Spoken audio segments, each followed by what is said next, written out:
Ahirete iman deyəndə öldükdən sonra dirilmək də nəzərdə tutulur.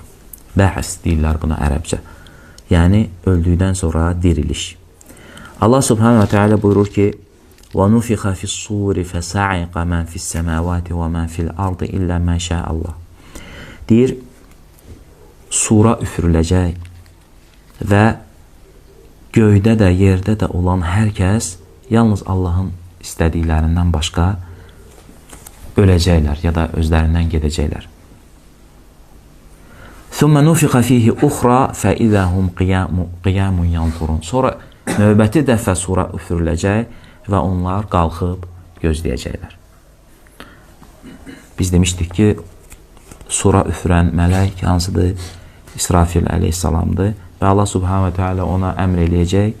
O, demək, sura üfürəcək və yerdə də, göydə də olan hər kəs öləcək. Yalnız bəzi kəsləri Allah Taala istisna edir burada. O barədə də ixtilaf var. O məsələ biz üçün mühüm deyil. Bəzi alimlər deyir, bəzi mələklər olacaq və s.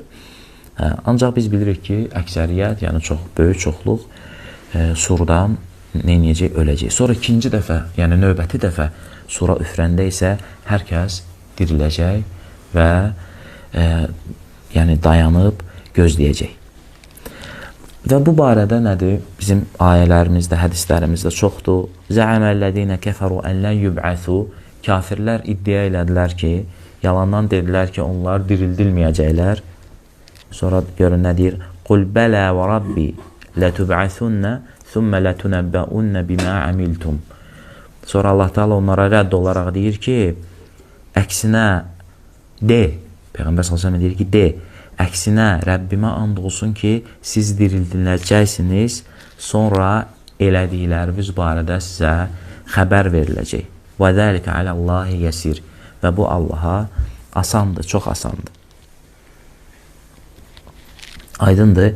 Demək ki, insanlar öldürüləcək hamısı, yəni sağ qalanlar təbii ki, ondan əvvəl ölənlər yox, ondan sonra isə hamı dirildiləcək və onlara əməlləri ərz olunacaq, hesaba çəkiləcəklər. Bu ayələr də nəyi bildirir?